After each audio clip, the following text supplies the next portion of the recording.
දැන් මේ තවත් මෙහෙම ප්‍රශ්නයක් තියෙනවා. මා කුඩා කල සිට මට ඉගෙනීමට බොහෝ උපකාර කළ ඥාතිවරියක් මිය ගියා. ඒ අය වෙනුවෙන් ඒ අයගේ දරුවන් සංපින් කළා. අවුරුදු 10කට පමණ පසුව මෑතකදී මම ඒ අය තීනෙන් දැක්කා. ඒ අයට පැමිණෙවිය යුතුයයි. තීනේ අනුව සිතුරු නිසා එම ඥාතිවරයෙකුගේ නිවසේදී එම දානය දීමට කටයුතු කළා. සිල්මෑණියන් වහන්සේලා උදෙසා දානය දී පින් අනුමෝදනා කරන විට මගේ දෑත ආවේශ වීමකදී වගේ වෙවුලන්ට පටන් ගත්තා. පින් අනුමෝදනාවෙන් පසු ඉබේම නතර වුණා. මම ආර්ය මෛත්‍රී භාවනාවයි ප්‍රධාන භාවනාව ලෙස බලන්නේ. මට මෙසේ සිදුවුනේ ඇයිද කියලා පහදලා දෙන්න කියලා කියනවා. මීට පෙර මෙවැනි දේවල් සිදුවේ නැත.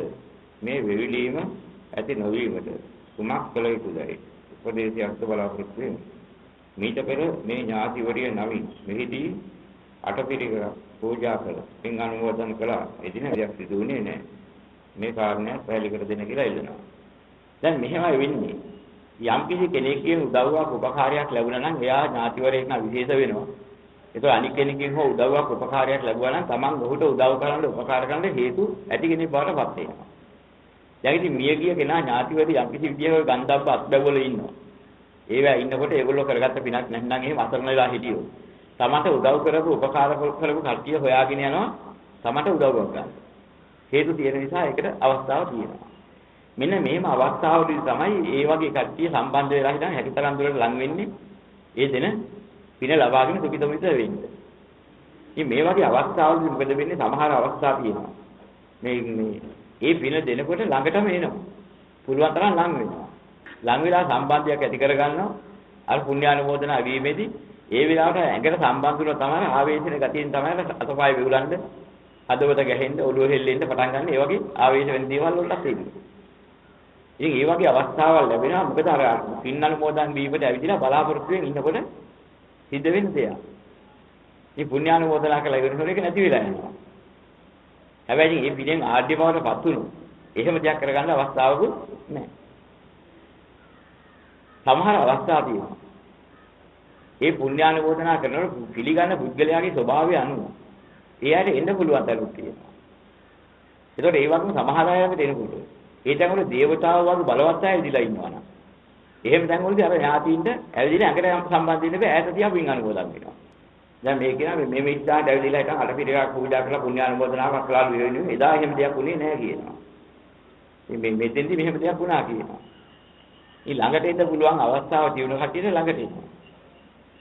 ළඟට ඇවිදලා ඉන්නකොට දිව්‍ය බ්‍රහ්මාදී බැල්ම වැඩි නම් එහෙම. ඒගොල්ලෝ ළඟ ඉන්නවා.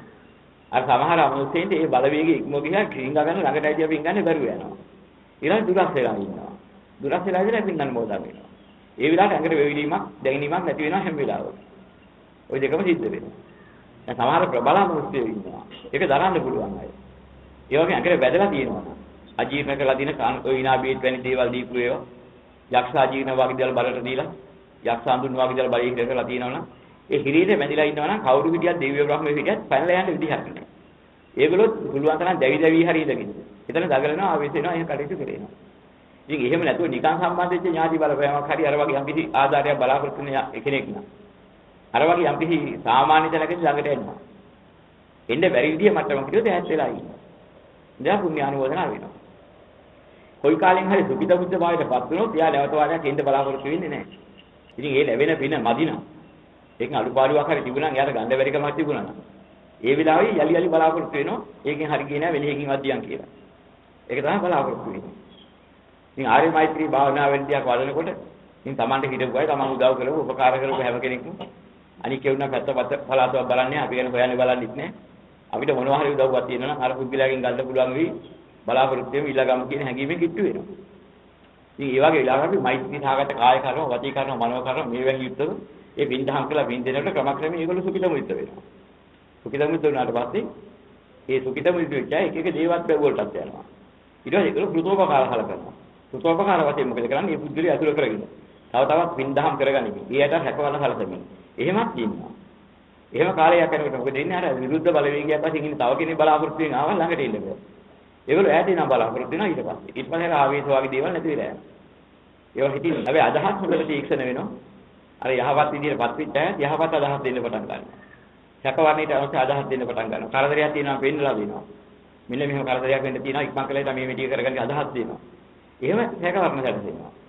මේ එකෙන් දේවතා රක්කාන්ති කියන සත්‍යයටපත් වෙනවා ඒක. සමහරවිට පින් දීලා නැත්නම් බලවත් වෙච්ච ඥාතීන්ව දේවතා බාටපත් වෙලා. ඒ දේවතාව විසින්ම කෘතගුණ හැරකීම වශයෙන් එයා ආරක්ෂා කරනවා. එහෙමත් දේවතා රක්කාන්ති කියන සත්‍යය වෙනවා. දෙවියන් ආදී යහපත් අය පුණ්‍යානුමෝදනා කිරීමේදී ඒගොල්ලන්ගේ තේ ආරක්ෂා බැල්ම වැඩෙනවා. ඉතින් ඒගොල්ලොත් බලනකොට පේනවා. අපි නොකලන්ට. අර ළඟටම වෙලා හිටන් කරන කට්ටියක් ඉන්නවනේ. අපේම කට්ටිය. ඒක හින්දානේ ප්‍රශ්නයක් නෑ අවශ්‍යතාවය අතුනත් අපි ඉදිරිපත් වෙනවා කියලා පැත්තකට වෙනවා. ඉතින් ඒ වගේ දේවතාවයි මහ දේවතාවක පවා සිද්ධ වෙන්නේ මේ ක්‍රමයට. ඉතින් දෙවියන්ගේ ආරක්ෂාව ලබන්නා වූ අය අභිමුඛ අපි පිළිහිමක් නැහැ කියලා බුදුරණාහි දේශනා කරනවා. ඉතින් ඒක ප්‍රශ්නයකුත් නෑ. හැබැයි අපි බලාපොරොත්තු වෙන්න හොඳ නෑ කවදාවත් දෙවියන්ගේ ආශිර්වාද ගන්න එක ප්‍රදාන කරන්න ගියොත් එහෙනම් අපි අතරමං වෙනවා. ඥාතියින්ගෙන් ආශිර්වාද ගන්න එක ප්‍රදාන කරන්න ගියොත් අපි බුදුදහමෙන් පිටපයින්නවා. ඒක සාමාන්‍යයෙන් ඒ බඳු යන අයට සිද්ධ වෙන සිද්ධියක් විතරයි කියලා දකින්න ඕනේ. ඒක විදේශයෙන් ගණන් ගන්න තරම් මේ වැදගත්කම සලකන දෙයක් අපිට නෑ ඒක. අපි අපේ වැඩේ කරගන්න ඕනේ. ඒ දින සුද්ධ වෙන්න ඕනේ. ඈ? මතයක් තියෙන දැන් තමයි සිංහම් බෝඩම් කරන්න කියනවා. ඔව්. සිංහම් බෝඩම් කරන කෙනාගේ ළඟට ඥාතිකව කොහොමද වෙන්නේ? ඔව්. ඒක තමයි ඒක තියෙනාතර කට්ටිය දෙකක් තියෙනවා කට්ටියක් ඉන්න පුළුවන් අය. ඔව්. අනිත් කට්ටිය බැරි. සිංහල පුළුවන් අය අයින්ලා සිංහල බැරිය ඒ අපි යන අපි ඉන්න ප්‍රදේශයක් තියෙන අපේ ගෙවල් ඒවා දැන් මෙහෙමයි යම් කිසි ප්‍රදේශයක් අතුරු කරගෙන ඒගොල්ලෝ ඉන්නකොට අපි පවුලේ පිරිසක් ඉන්නවා නම් ඒ ඥාතිත්වයේ හෝ පින්ගන්න බැරියාගේ සම්බන්ධතාවයේදී අපි එක පමණක් නෙමෙයි. දැන් අපිට ඔක ගෙදරක යම් කිසි කෙනෙකුට යම් ගෙදර ඉන්න පිරිසකට එයා ඉන්න කාලේ කන්න දුන්නා කියනවා. දැන් කන්න දුන්නාට පස්සේ ඒ පිරිසක් ගිහිලා ඉන්න කොහේ හරි ඉපදලා ඉන්නවා ඒ සුළු තැනක ඉන්නවා. දැන් ඒ පිරිසටම කන්න දීපු කියලා මල පිරිසෙක් කියලා හරි මල යැච්චෙක් කියලා හරි යත් ඉන්නවා පැත්තක. එයා දුකසේ ඉන්නකොට එයාට මතක් වෙනවා මං අහවල් ගෙදර කට්ටියට කන්න දුන්නා උන් දැන් ඉන්නේ අහවල් දැන්. දැන් එතෙන්ට යනවා. එතෙන්ට ගිහිලා බැලුවට පස්සේ මොකද කරන්නේ? ඒගොල්ලන්ට පින් ගන්න පුළුවන් තරක නෙවෙයි නම් ඒ මට්ටමට ඇවිදින් නැති වෙනක නම් ඉන්නේ මානසිකත්වයේ. හැබැයි උදව් උපකාරය බලාපොරොත්තුෙන් ඇසුරේ ඉන්නවා. ඊට පස්සේ කෙනෙක් පින් දුන්නාට පස්සේ ගන්න පුළුවන් කට්ටිය අරගෙන යනවා. බැරි කට්ටිය මොකද කරන්නේ? අර පින් දෙන්න විතර ප්‍රධාන වෙච්ච මූලික පුද්ගලයා යහපත් කල් ක්‍රියාවක් තියෙන කෙනෙක් ඉන්නවා. එයාගේ මූලිකත්වයේ චිත්ත පාරිශුද්ධිය එයාට කිට්ටු වෙන්න බැරි වුණාට. අර එයා කණ්ඩ වල දීපු අනිත් පිළිසර කිට්ටු වෙන්න පුළුවන්. ඒ පිළිස බලාගෙන ඒ පිළිස දෙන්න දෙයක් හරි බලාගෙන වල පිටාවේ ඉන්නවා. ඉතින් හරි අමාරුයි ඒ වගේ ලාට මුළු පිළිසක් සුද්ධ කරන්න බෑ ගෙදර. ඒක ස්වභාවයක් වෙනවා. ඉතින් ඒ වගේ වෙලාවකදී අපි දකින්න ඕනේ. එක එක්කෙනාට ගන්න පුළුවන් ක්‍රම තියෙනවා. සමහර වෙලාවට දානෙ පින ගන්න බැරි වුණාට දොර පිළිෙනියක් ගත්ත හැටි. එහෙම පුළුවන් අය තියෙනවා. අර දින දානෙ පිනක් ගන්න බැහැ. හැබැයි අහක දාන ඉදුල් ටික හරි එයාට ගන්න පුළුවන්. ඒකමත් ක්‍රමයක් තියෙනවා. දැන් අපි හුඟ දෙනෙක් බයක් තියෙනවා ගමනුසයට කණ්ඩවල දුන්නොත් අවනුසය ලං වෙලා හරදර කරයි එහෙම කියනවා. දැන් අපි හිතමු මෙහෙම බල්ලා කියන එක නීතියක්. දැක දැක යන බුලනවා කණ්ඩ පයින්නවා එහෙමයි. බල්ලෙකුට කණ්ඩවල දුන්නොත් බල්ලා ලං වෙනවා නේද? ලං වෙලා හරදර කරනවා. නෑ උ රැකවරණයක් දෙනවා. ඔගේ මන්ත්‍රේ. ඌට බුලන ඌ රැකවරණ කරනවා. පන්නගත්ත තු දවස් හතක් පැනනවාට පස්සේ ඌ ඒක වෘද්ධර කරේ. ළඟට යන්න එපා කියන එක කියන්නේ කියලා. ඌ ගෙට ඇතුල් වෙන තු අගු ගහරි ඉන්නවා. ඈත් වෙලා තියෙනවා. කන්න දිලා ඈතරම පන්නලා දැම්මොත් ඌ පුරුදුනොත් එහෙම මේ කරේ. කන වෙලාවට ඇදිලා කාලා යන්න යනවා. හැබැයි ඌට කරපු උපකාරයේ සතා වුණා තිබ්බක් තියෙනවා. ඒක හිඟි හිතා කරන්නේ නැතුව යනවා. මෙන්න මේ වගේ අපි දැනගන්න ඕනේ මේ බඳු අවස්ථාවල් විවිධ ආකාරයෙන් තියෙනවා. සමහර කෙනෙක් මහා දානයක් දීලා පින් ගන්න බැරි අයට. හිඟන්නේකට කන්න පොල් ටිකක් දීලා ඉවරලා නම් පිනක් දුන්නොත් එහෙම. ඒක ගන්න පුළුවන්. එහෙම මට්ටමක් තියෙනවා. අන්නේ මට්ටම් අපි දකින්න ඕනේ. දැකලා ඉවරලා ඊට අනුකූල වන්නා වූ දේවල් කරලා දෙන්න ඕනේ. සියල්ලන්ටම මහා දානවල පිනක් අනුමෝදන් වීමේ හැකියාව නැහැ. ඒ වාසනාව නැහැ.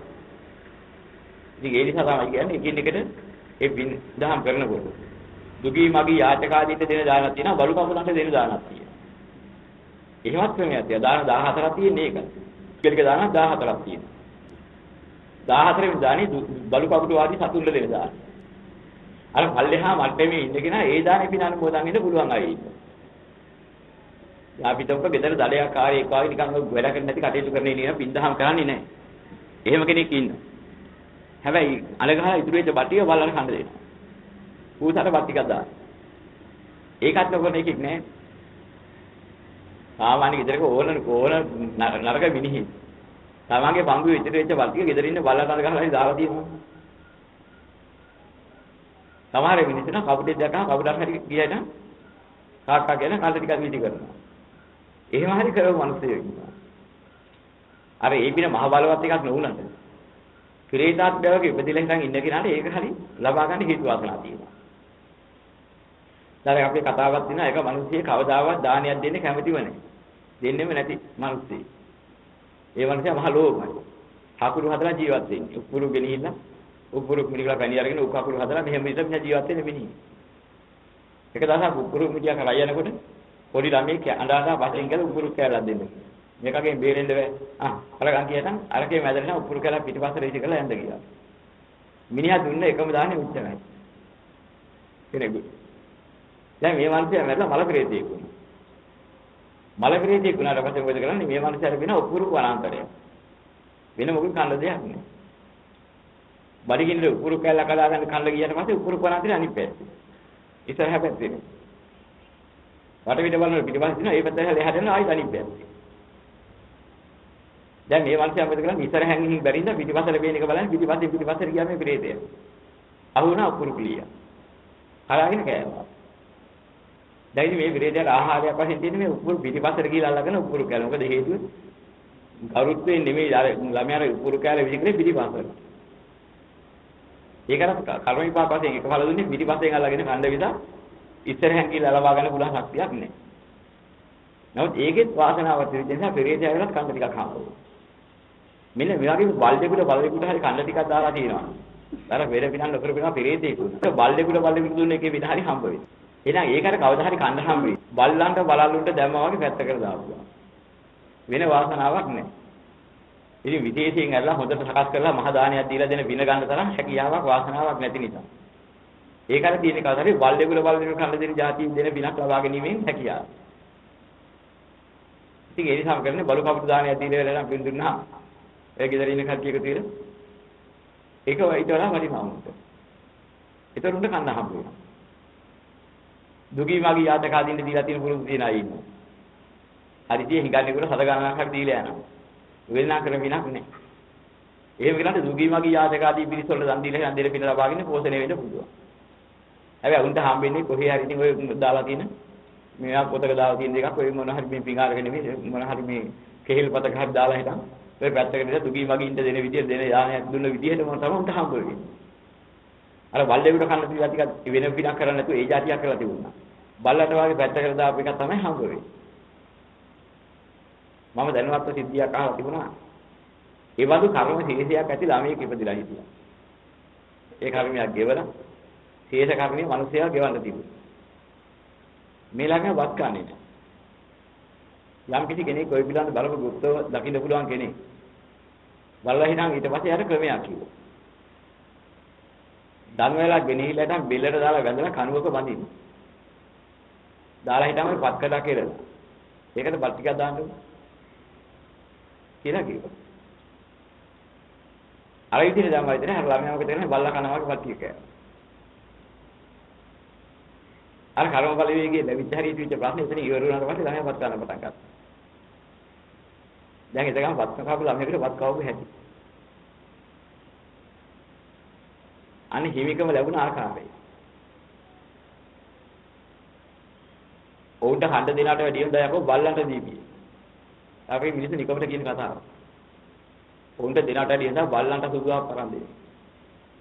ඉතින් උතුමාන්ට ගුණේට ගරහලා එහෙම කිව්වා නම් එහෙම.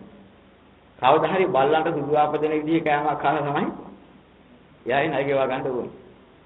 අනුන්ට කිව්ව එක Taman තියෙනවා. කොච්චර ගුණවතෙක් කියලා වෙන වෙන කියමු පන්නා. එයාට අර සුඛෝපභෝගී භුක්තිය ලබන්න බැරි නම් බල්ලන්ට සුදුවාප දෙන විදිහට ඌ සුදුවාප කන්න ඕනේ. තව මිනිස්සුෙකුට තිබුණ හැම රෝගයක්.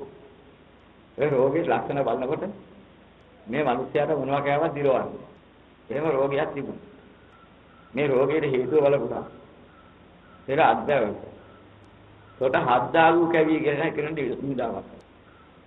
දැන් මේ නින්දාවේ පාපේ තමයි මෙයාට ඇවිදින් තියෙන්නේ.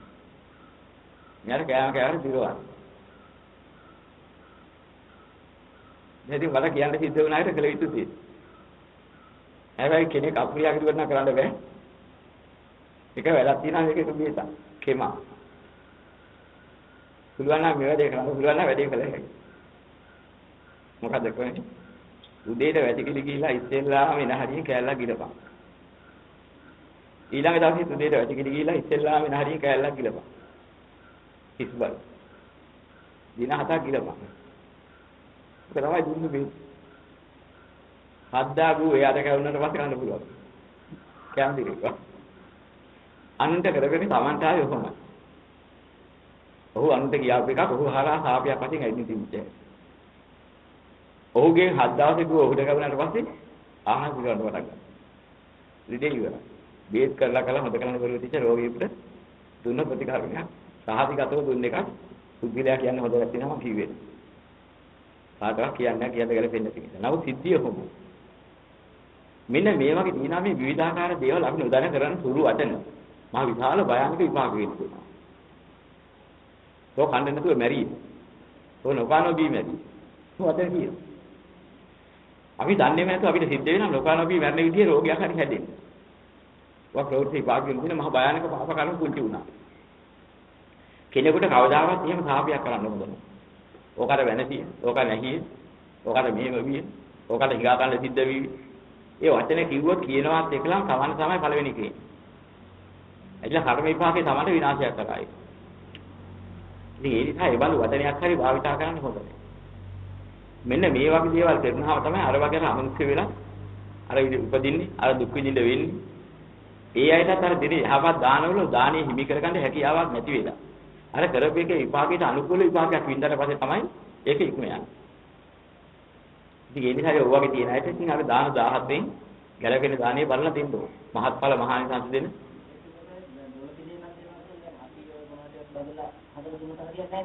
එහෙම හරියන්නේ. ඔබ දැන් ඒ පුද්ගලයාට දෙන්න ඕනේ ඒක ඒ පුද්ගලයා විදුවෙන් කරන්න පුළුවන් කෙනෙක් ඉන්නවා නම්. එයාට යොමු කරලා. එහෙමත් ඒක ඉතරා මට්ටම ආදාන වෙනවා.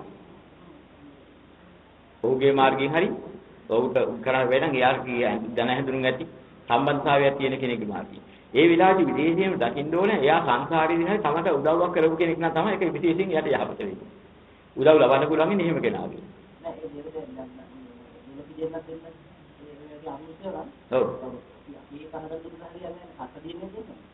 ඒගොල්ලෝ අත ගහලා හරි සම්බන්ධ වෙන්න ඕනේ. ඉතින් අනික් කාර්ය අනික් කෙනෙක් එහෙම දුන්නා කිව්වත් හරියන්නේ නැහැ. ඒගොල්ලෝ වෙනුවෙන් දෙන්න පුළුවන්. ඒක හරියනවා. හැබැයි සම්බන්ධතාවය සසරේදී ඒගොල්ලොත් තිබිලා තියෙන්න ඕනේ. එහෙම තිබුණොත් එහෙමවත් හරියනවා. එහෙම නැත්නම් ඒගොල්ලෝ අත ගහ ගන්න ඕනේ ඒක. අනික අය මෙහි ආයෙත් කාරණා කියා දෙන්න පුළුවන්. ඉතින් විශේෂයෙන්ම දොළපි දෙවෙනි වැනි දේක් දුන්නයි කියලා කියන්නේ ඒ විලාට විදුන ආහාරයක් විතරයි. දානමය ආහාරයක් දුන්නොත් ඒක අපිනින් ලැබෙන එක නම බොහෝ කාලයකට අල්ලා හිටිනවා.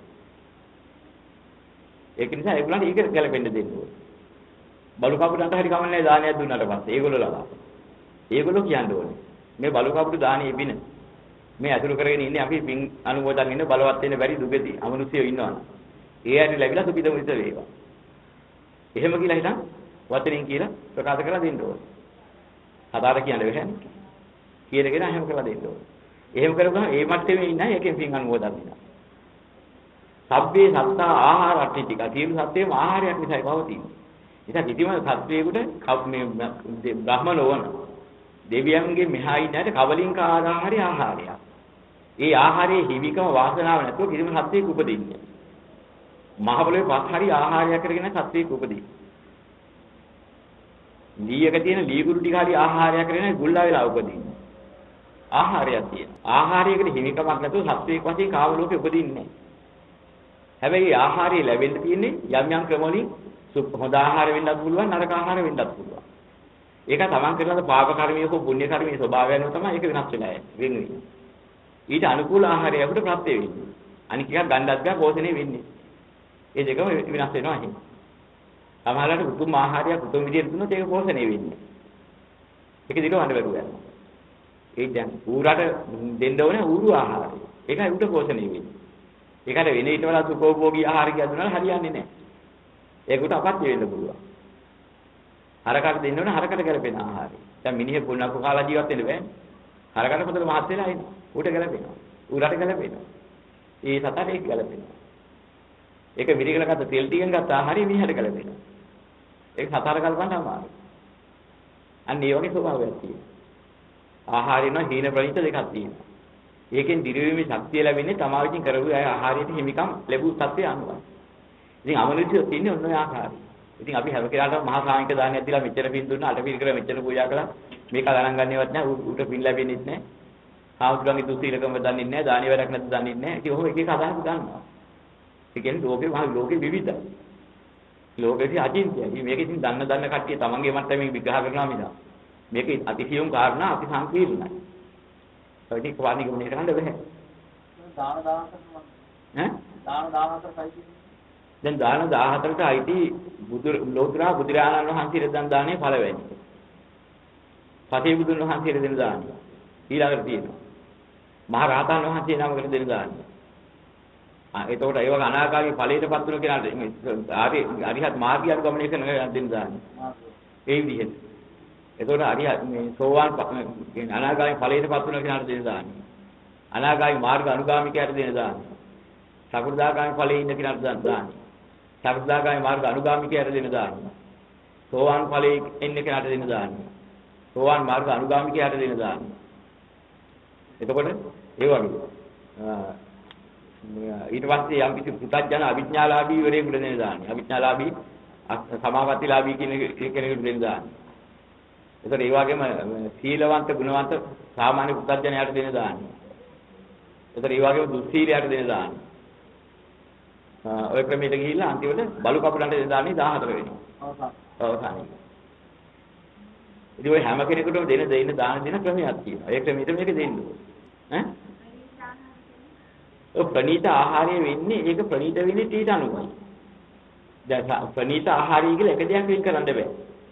දැන් අපිට ප්‍රණීත ආහාරය සතට වෙනස් වෙනවා. ඌට ප්‍රණීත නැහැ. ඌට ප්‍රණීත ආහාරය අපිට ප්‍රණීත නැහැ. ප්‍රණීත ආහාරය දෙනවා කියනවා ප්‍රණීත වෙනකොට ඒකත් බලන්න ඕනේ සතානුව බලන්න ඕනේ. ඒක දැන් බලු කපුලන්ට ප්‍රණීත නැහැ අපිට දෙන එක. අපිට ප්‍රණීත නැහැ ඌට දෙන එක. ඒක වෙනසක් තියෙනවා. දැන් කුඩු කරවල හොද්දක් හදලා ඉවරලා හිටන් පිළියෙතියන් දන් දෙනවා කියනවා ඔය 12 පිටියෙන් තියෙනවා. උන් ඒකට ප්‍රණීතයි. හැබැයි ඒක අපිට අපිරිය. අපිට ප්‍රණීත නැහැ. මේ ප්‍රණීතයෙන් දන් දෙන්න කියලා කියන වචනේදී අපි දකින්න ඕනේ ඒ කෙනාට ප්‍රණීත දේ මොනවද? ප්‍රණීත වෙන්නේ කොහොමද? ඒක දකින්න ඕනේ. සමහර වෙලාවට තියෙන ආර්ය මාර්ගය අනුගමනය කරනට ප්‍රත්‍ය ආහාර තියෙනවා. යට ප්‍රත්‍ය වෙන්නේ. සහබලිව පරිදි ප්‍රණීත කියලා ගන්න බෑ යථාර්ථයේ බැලුවොත්. ඒ තියෙන සාමාන්‍ය ලෞකිකත්වයේ තුලේ ප්‍රණීතතාව ක්‍රම. ආර්ය මාර්ගය යන කෙනාට ආර්ය මාර්ගයේ වැඩිවර හේතුකාරක වෙන ආහාරයක් ඇත්නම් උකට ප්‍රණීත ආහාරය ඒකයි. සහ බලන්න කන ආහාරය ආර්යව ගන්නෙ නැහැ. ඒක ප්‍රණීත බව ඇත්ත. ප්‍රණීතයෙන් දන් දෙන්න කියලා කියනකොට අපි දකින්න ප්‍රණීතය වෙන්නේ කොහොමද කියලා. ඒ කෙනාට සමහරලාට ඒ ආහාරය ශරීරයට අවශ්‍ය නැහැ. ඒ වඳු ආහාරය ඔහු බලාපොරොත්තු වෙන්න පුළුවන්. ඒක ඉබේම හිතට එනවා. ඒතකොට ඔහුට ගැළපෙන්නා උදේ ඒක වෙනවා. ඉතින් අපිට පුළුවන් නම් අපි අවධානයෙන් ඉන්නකොට ඒ මොනවද ගැළපෙන්නේ මොනවද පරිහරණය කරන්න වැඩිපුර බලාපොරොත්තු වෙන්නේ. ක්‍රියා කරන්නේ මොන වගේ දෙයක්ද? ඒ අඩුපාඩුව. ඒක හැබැයිවත් එහෙම අන්න ප්‍රණීත ආහාරය වුණා. ඉතින් ආර්ය මාර්ගය අනුගමනය කරන කෙනෙක් රසපිලිසෙ නෙමෙයි අසීමිතව බඩ පුරවා ගන්න නෙමෙයි හැඩවැඩෙන් ලස්සන වෙද නෙමෙයි කාම සම්භෝගයන් සඳහා නෙමෙයි මේ ප්‍රතිවේක්ෂාව කරගෙන ගන්නකොට. එයාට ප්‍රණීතියක් හැටියට වැටෙනවා නම් කායික අඩුපාඩුවකට ප්‍රණීතියයි වැටෙන්නේ. යා විටමින් જાතියක් ඇඟේ අඩු නම්. ඒ අඩුව නිසා ශාරීරික දුර්වලකමක් තියෙනවා. ඊට පස්සේ එයාට හිතෙන්නේ ඒ විටමින් වර්ගයේ තියෙන ආහාරය. හැබැයි ඒක රසපිලිසවත් අසීමිතව බල පුරවා ගන්නවත් හැඩවැඩ වෙන්න ලස්සනින්වත් ගැළපෙන එකක් නෙමෙයි යාට හිතට එන්නේ. හැබැයි එයාට අඩුපාඩුවක් හිතට එනවා. ඒ අඩුපාඩුව හිතට එන්නේ මොකද? එයාට අත්‍යවශ්‍ය ඒ විටමින් වර්ගයේ තියෙන ආහාරය තමයි එයාට හිතෙන්නේ. ඉතින් යම් කිසි කෙනෙක් ඒ දේ වල්ලා දුන්නා. ඒ ගන්න ප්‍රණීත ආහාරයක් කියලා පෝෂණය වෙනවා. ඒ අඩුපාඩුව කරස් වෙලා ඉන්නේ. රාගයෙන්, ද්වේෂයෙන්, මෝහයෙන් යුක්ත වෙලා යම් කිසි බුද්ධිලේ ඒකට අනුකූල පරිවර්තනය කරගත්ත පෘථිවිය විශේෂයෙන් මිනිසයා තමයි සංකාර පරිවර්තනය කරගන්නේ. එහෙම කරගත්ත කෙනාට මේ තමන්ට ගැළපෙන ආහාරය හොයාගන්න බැරි වෙනවා. නමුත් එවන් තත්ත්වයකටපත් වෙනද ස්වභාවික තත්ත්වයේ ජීවත් වුණා නම් ඊයාට කවුරුවත් මේක කන්න එපා කියන්න ඕනේ නැහැ. ඔහුට ප්‍රියමනාපදී ඇඟට අවශ්‍ය දෙයමයි ප්‍රියමනාප වෙන්නේ. ඒ දෙයමයි හො හොයාගන්නේ. ඒක උට අජීවන වෙන්නේ. දැන් කැලේ ඉන්න සත්ත්වයින්ට කවදාවත් කවුරුවත් ඉන්නවද මේ දේ කාපන් මේ දේ නොකාපන් කියන්නේ. උට ප්‍රණීත දෙයක් උන්ට ප්‍රිය දෙයක් අහුරුතුම් බර පිටිනකන් හරි ඒක කනවා. දැන් ඕක පණුවන්න හොඳ නැහැ. ඕක කෑවුවාම උණ ගැදෙනවා. ඕක අපහම මේ ඇඟට පත්‍ය වෙන්නේ නැහැ හොඳ නැහැ. වාතය වැඩි වෙනවා. ඔය ඔක්කොම අපි ළඟ තියෙනවා. දැන් කැලේ ඉන්න සතුන්ට ඔය කතා එකක්වත්. උන්ට මොනවද ආහාර જાති උන්ට හොඳ જાති උන් මේක කනවා. දැන් එළුවේ පාවට්ට ගාලක් මැද්දේ වැදලා තිබ්බා පාවට්ට කොලයක් කන්නේ නැහැ. කවුරුත් උන පාවට්ටවට විසයි කියලා කියලා නැහැ. පාවට්ට කියන්නේ සෙම වේලෝන ආහාරය. සෙම වේලෝන ඖෂධය. එළුවා සෙම නැති එකේ. සෙම බොහොම අඩු සතිය. එළුවා සෙම වේලෝන ආහාරය ගත්තොත් උන් මැරෙනවා. උට ගැලපෙන්නේ. හැබැයි ඒකේ ඖෂධ ශක්තිය තියෙන පත්‍යාපත්‍යතාවය කියා දුන්න ඔගේ ගුරුවරයෙක් නෑ උට. හැබැයි එළුවටම වැටහෙනවා. මේක කන්න හොඳ නෑ කියලා. ඔය එක කන්නේ. උට හොඳ ආහාරය උ කනවා. ඒකට ප්‍රත්‍යේක උට දෙයින්නේ. සෑම සතෙකුට මේවා. මිනිහට ඒක වෙනස් වෙලා තියෙන්නේ මිනිහා කෘත්‍රිම වෙලා තියෙන නිසා. ස්වභාවික ආදී ඉක්මවල වැඩ කරපු නිසා. දැන් මිනිහට අද හිතෙන්නේ කෘත්‍රිම වෙච්ච නිසා විනාශයටම ආහාරය. මොකද ලෝකෙේ විනාශයක් දුන්නා නම් Tamanටත් විනාශයට පෙර නිමිත්තක් පහළ වෙනවා. ලෝකයා රවට්ටන්න විස දේවල් හදලා, ගැළපෙන්නේ නැති දේවල් හදලා, ප්‍රිය කරන දේවල් හදලා ඒවට පොළඹවල ඒ විදිහට දුන්න කෙනාට Tamanටත් විනාශයටපත් වෙන එකක් තමයි ප්‍රිය කරන විදිහට එන්නේ උන්ට විනාශයට හේතුඵලයක් වශයෙන්. ඉතින් ඒ නිසා අද වෙනකොට කෘත්‍රිම ලෝකයේ තුල ඔය ශක්තිය ගන්න බෑ මිනිස්යාට. එහෙනම් මිනිස්යාට කිසිම ලෙඩක් නැහැ මොකුත් නැහැ. අර වගේ දේවල් නොකරනවා. දැන් අද අපි හොඳට බැලුවොත් ඔය කිසිම විදිහකට චාරිකර හදවන්නේ නැතුව දුක්පත් දැන්වල ගොඩේ ඉන්න ගෙවල් වල ළමයි ඉන්නවා. කවුරුවත් බලන්න කෙනෙකුත් නැහැ, කනගොන් දේවල් හොයන්න කෙනෙකුත් නැහැ, උන්ට අත හොදන්න කියන්න කෙනෙකුත් නැහැ. හිරේ පුදාගෙන ඵලයන් ඔය දිය වීඩියෝ කරනවා කකුල කියන්න දෙයක්වත් නැහැ. මොනවත් එකක් නැහැ. උන්ට හිතුව ඇටියට ජීවත් වෙන්න. අහු වෙච්ච දේ කනවා. කැලේට ගියාට පස්සේ කැලේ තියෙන බල පිටිනවා පොළ જાති අරවම ඔක්කොම જાති කනවා. ගෙඩි જાති කනවා. වරක ගෙඩියක් වැල ගෙඩියක් තියෙන දක්ව බල පිරෙනකම් බල කුඹිලනකම් වරක වෙලා කාලා එනවා. එහෙමත් උඩ ගානක්. හැබැයි අර වෛද්‍ය විද්‍යාවනෝ බැලුවොත් එහෙම කිව්වොත් එහෙම මොන් මැරිලා හුඟක් කල් අර විස බීජ ඇතුල් වෙනවා. නමුත් ඔය කියන ආහාර හොඳට හදලා තියෙන ડોක්ටර් කෙනෙක් ලාභයකට දුන්නොත් මොකද? දවස් දෙක යනකොට එක අජීර්ණතා මැරෙන්න පුළුවන්. බල යනවා එක ඉලක්ක හැදිලා. ප්‍රතිශක්තිය මොකද? අර කෘත්‍රිම ක්‍රමයේ තුලින් අර ලොකු දෙන ළමයා එහෙම හැදුවා. අර යන හැකවන්නේ කියලා අත හොදලා එහෙම කන්න දෙන්න එපා. අරක මේ කියලා හැදුවට. ඔය එකක්වත් කරන්නේ තියර ළමයාගේ ශක්තිය ප්‍රතිශක්තියත් බලවත්. ඒකත් ජීවවීමත් වැඩි. අන්තිමට දෙන්න හතරන් කොරයක් අල්ලන්න දැම්මොත් එහෙම අර මේ සමාන වයසේ දෙන්නෙක් දාලා මේ අර ගොඩේ හැදිච්ච ළමයාත් එක්ක අල්ල අඹරවල හිටන් මුල්ලක් අසේ ගහලා අර මේ ගොඩේ හැදිච්ච එක. කොරාලට ගියොත් එමේ හැටි වෙట్లా ඉවරයි යන්තම් විනාඩි දෙකක් යනකොට ළමයාට. ඒ වගේම ලීඩ ගොඩක් වෙනවා. මොකද වෙලා තියෙන්නේ කෘත්‍රිම විදිහට ලෝකයක් හදලා ජීවත් වෙන්න බෑ. ලෝකේ ස්වභාවය තුළ ජීවත් වෙන කිසි ප්‍රශ්නයක් නෑ. ඒ ලෝකේ ස්වභාවයට අමතර දෙයක් හැදුවෙත් නැති අර ගොඩතරේ ඉන්න ළමයි. එයා ස්වභාවය තුළ ජීවත් වෙනවා. ඒ ස්වභාවය තුළ ජීවත් වෙනකොට අර ප්‍රශ්න එකක්වත් එන්නේ නැහැ. කොයිතර වෙනසක් තියනවද? පැහැදිලිව පේන වෙනද? සතුන්ගේ ඇතිවීම, බාහිර පරිසරයේ ඇතිවීම ඔක්කොම ඒවා. දැන් තවමඩ ගියාට පස්සේ හැමතැනම කියන්නේ මොකද? පොල් කට්ටක් එළියේ දාන්න එපා. වතුර පිරුණොත් මදුරුව හැදෙනවා. සැමිලි කොම්බේ පළලා දාන්න ඕනේ. සැමිලි කොම්බේ මදුරුව හැදෙනවා. කාණු සුද්ධ කරන්න ඕනේ. ඔය ඇතියන්න එපා. හතු හැදෙනවා. ඔක්කොම ගන්න කියනවා. දැන් මදුරුව ඉන්න ඕනේ කොහෙද? ඒ වගේ තැන්වල නා. මහ වනාන්තර සහිතවන්නා වූ මේ ගොඩේ ගෙවල් තියෙන තැන්වල වටපිටාව තව ගේකුත් නැහැ. හැමතැනම ගේ ආසිතන් කැලේ කුරු බකෝඹයි හැමතැනම දාලා ඒවත් මදුරුව ඔක්කොම ඉන්න. එහෙම යා තියෙනවා මේ ගොඩසරේ. නම මදුරුව ඉන්නේ කොහෙද? අර ඔක්කොම සුද්ධ කරලා හදන්න කියලා ඔක්කොම පරිශීලනය කරන අර පොළොව පැත්තේ නේද ඒ වගේ නගර ආසිත ගෙවල් වල සෑට ඉඳ බෑ හැමදාම මදුරු කොයිලා පත්තු කරගෙන නිසා කවදා බුදි වෙද මදුරුව ඉන්නේ දැන් බලපුවහම කාණු සුද්ධ කරලා වර පිටාවේ ගොළුඹ ගොම්බියක් ඇඹිලි ගොම්බියක් පොල් කට්ටා පලාතකවත් නැහැ අර ඔක්කොම සුද්ධ කරලා මම මදුරුව බලපුවහම ඉන්නේ වැඩි වෙලා ඉන්නේ ඒකේ වල දැන් ඈතට යන්න ගොඩේට යන්න ඔය මදුරු කොයිලුත් නැහැ මොකුත් නැහැ පොල් වලට ආයික් කරලවත් නැහැ මොනවත් නැහැ මදුරුව හැදෙන පරිසරයේ තියෙනවා මදුරුව අනේ පරිසරය වෙනස් කරගත්තාම ඇති වෙන වෙනස් ස්වභාවික පරිසරය තුළ අපි නොදන්න දේවල් බොහෝ තියෙනවා. යම් කිසි සතෙක්ගේ වර්ධනය වෙන්න සතාගේ වර්ධනයටත් එකක් බාහිර ලෝකේ තියෙනවා. ඔය දෙකම තියෙනවා. සතා මර්ධනය කරන්න හැදෙන එකත් ඉවරයි සතා මර්ධනය කරන අපි කෘත්‍රිම ක්‍රමයක් ගන්නවා. අපි දන්නේ ඒ සතා විතරක් මර්ධනය කරන අනිත් සතා වර්ධනය කරන ක්‍රම අපි දන්නේ. ඒක ස්වභාව ධර්මයෙන් හැදිලා තියෙනවා. ඒක බාහිර ගොඩේ තැන් වල තියෙනවා. එහෙනම් මදුරු අල්ලගෙන කන්න සතෙක් ඉන්නවා. මදුරු පණුව පිටර දැම්මම පස්සේ පිටර ටික කාලා යන සතෙක් ඉන්නවා. හැබැයි අර වස ගහලා විස ගහලා දැම්මම පස්සේ මොකද වෙන්නේ? ඒ සතත් මැරෙනවා අර සතත් මැරෙනවා. අන්තිමට බලනකොට කර්ම වේගයට අනුකූලව ඒ පරිසරයට ගැලපෙන සතා කොතන හරි හැදුනහම ඒක විනාශ කරන්න ඉන්න සත්තු විතර නෙවෙයි. ඒක වෙනස් දෙයක්. දැන් මැස්සෙක් හැදුනහම මැස්ස අල්ලගෙන යන්න මේ ඒකේ කවුඩා වගේ සත්තු කොච්චර ඉන්නවා. කුරුල්ලෝ කුණක් ඉන්නවා. ඒ වගේ තව තව සත්තු ඉන්නවා. ගේම්බෝ ඉන්නවා. මේ බලව කාලේ යන උන් ඇවිදින්. අර වශයෙන් විතර ගහලා දැම්මම පස්සේ ගේම්බෝත් ඉවරයි ඔක්කොම ඉවරයි. අරුන් වැටෙන තරම පස්සේ සීග්‍රේ වැටලා ඉන්නවා. ඉතින් ඒ වගේ ස්වභාවික ධර්මයේ ස්වභාව ධර්මයේ තුල තියෙන සත්‍ය පාලනය. ඒක අපි කරන එකක් නෙමෙයි. ඒක ස්වභාව ධර්මයේ පාලනය. දැන් බලන්න දෙවර මැස්සෝ. අපි දෙවරයක් දැක්කොත් එහෙම දැන් ඔය අපි ගොඩේ පැතිලේ දකින්න පුළුවන්. ඔය මේ බඩපඳුරු වල ඕම දැක්කම දෙවරයක් ඉස්සෙල්ලා දවසේ බලන්න පොල් කට්ටක් විතර පුංචි එක. ඊළඟ පුංචි බලනකොට මාසෙකින් ඊ ගලපුවාම පොල් ගෙඩියක් විතර ලොකු.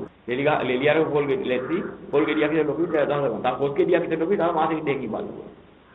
දැන් ඉතින් අපි බැලුවොත් එහෙම මේක බලා ඉඳද්දි ශීඝ්‍රව දෙවරු වැඩි වෙලා.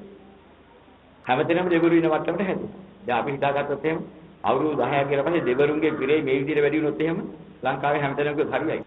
ඊළඟ අවුරුද්දේ ගිහින් බලනවා දෙවරු කුඩි ඔක්කොම හිස් වෙලා. ඒක එක්කවත් කවුරුත් මැරුවේ නෑ. දෙවරු දකින්නත්. ස්වභාව ධර්මයේම ක්‍රමයකින් වර්ධනය වුණා වගේ වර්ධනය වෙන ක්‍රමයක් හැදිලා. අපි දන්නේ නැති පැති. එහෙනම් මේ සත්‍ය මේ සීමා වීම සත්‍යංගේ මේ පරිපාලනයේ සිද්ධ වීම ස්වභාව ධර්මයේ තුල තිබෙන සිද්ධාංග. ඒ අනුව එක සිද්ධ වෙනවා. හැබැයි මේ ස්වභාව ධර්මයේ ඉක්මවා කටයුතු කරන්න යනකොට අපිට සිද්ධ වෙනවා නැති ප්‍රශ්නයකට මුහුණ දීලා ලොකු දුක් විඳින්න. ඒකයි වෙලා තියෙන්නේ. ඒ කෘත්‍රිම විදියට හදාගත්ත ලෝකයක තමයි ප්‍රශ්න ඔක්කොම තියෙන්නේ.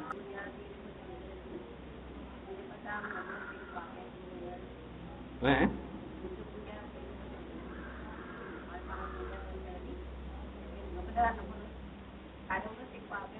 එහෙම දෙයක් නැහැ. යම් කිසි භික්ෂුන් වහන්සේ නමකට හෝ ආරාධනාවක් කරලා දානෙ දෙනවා. එහෙම ඉන්න කියලා ආරාධනාවක් කරලා ජීවත් වෙන්න භික්ෂුන් වහන්සේනට ඒක කලකොලොත් නැහැ ඒක පාපයක්. මේ කියන්නේ උපහාර පූජාවක්. උපහාර පූජාවක් කියන එකේදී එහෙම විශේෂයක් ගන්න දෙයක් එහෙම දෙයක් ඒකේ නැහැ. උපහාර පූජාවක් අපිට ලැබිච්ච අවස්ථාවක අපි කරන එකයි. ඉතින් කලකොල කරනවා කියන්නේ ඒ වගේ විශේෂයක් ඒකේ නැහැ. යම් කිසි විදියකින් අර චිත්ත ප්‍රසාදයක් ඇති කර ගන්නවා බුදුරජාණන් වහන්සේ මහරහතන් වහන්සේලා ඇතුලේ මම ඉන්නවා නම් ඒ ආකාරයෙන් වන්න චිත්ත ප්‍රසාදයේ මුල් කරගෙන ඉන්න හැටියටම සලකනවා. අපි ඒ ආකාරයෙන් ලෝකදවා කරනවා. අපේ මානසිකත්වයේ හැමිලීම අර යහපත් පැත්තට අවතීර්ණ වෙනවා. යහපත් පැත්තට නැඹුරු වෙනවා. හරියට බුදුරජාණන් වහන්සේ සංඝරත්නයේ වැඩමවාගෙන විතරම අපපස්ථාන කෙනෙක්ගේ ස්වභාවයක් ඇද්ද? ඒ බඳු මානසිකත්වයක් පරිවර්තනයක් ඇති වෙන්න පටන් ගන්නවා. එහෙම වුණාම මේක සුලක් හොඳයි හැබැයි. එහෙම කරගන්න පුළුවන්. තමන්ගේ යහපතට හේතු වෙනවා. අත්හැරිය කියන එක පාපයක් එහෙම නෙමෙයි. ඒ වැඩි හුඟක් දුරට සිද්ධ වෙනවා මොකද ඔය එක එක වටහාවලදී. අර අපි ඉස්සෙල්ලා කිව්වා වගේ මහ විනාශ ලැබුණ නැති.